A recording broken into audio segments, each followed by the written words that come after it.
let's talk about some books that I finished a few weeks ago. It's been a minute since I read these, but I still want to go ahead and talk about them because I enjoyed them. So let's start with the first one. This book made me think of you by Libby Page. I think that if you love books, which if you're here, you probably do, I would definitely recommend that you read this one. And if you don't know what it's about, it follows your main character. Her name is Tilly. She recently lost her husband about 6 months prior to the beginning of the book.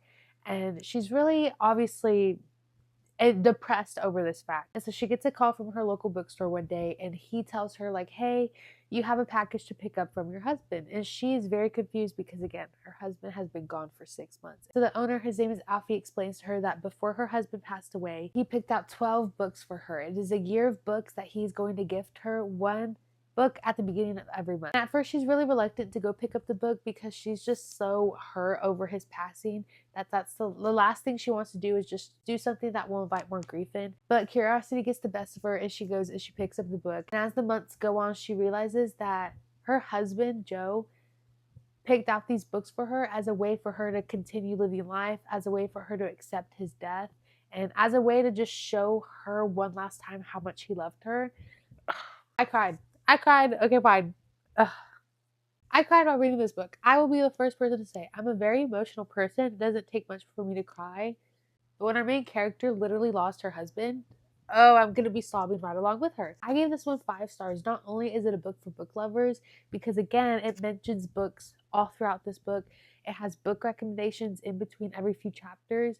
Like, this is truly a story for book lovers, but it's also, it handles the topic of grief in such a respectful and smart way. I feel like the way Tilly was moving on throughout the year of her books and the character growth that she experienced throughout this whole book was written very well. But I ended up giving this 5 stars. I really recommend it.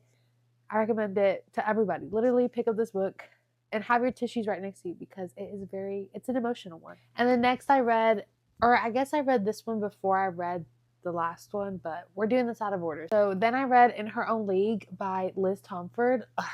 I loved this one. I gave it 4.5 stars. If you read the Windy City series, then you have probably been anticipating Monty and his story and this spinoff. And let me tell you, it did not disappoint. I loved Monty. I loved him when we met him in Caught Up, and then when we saw him and Reese kind of start their story and play along. And I'm glad that we were able to finish it in this one.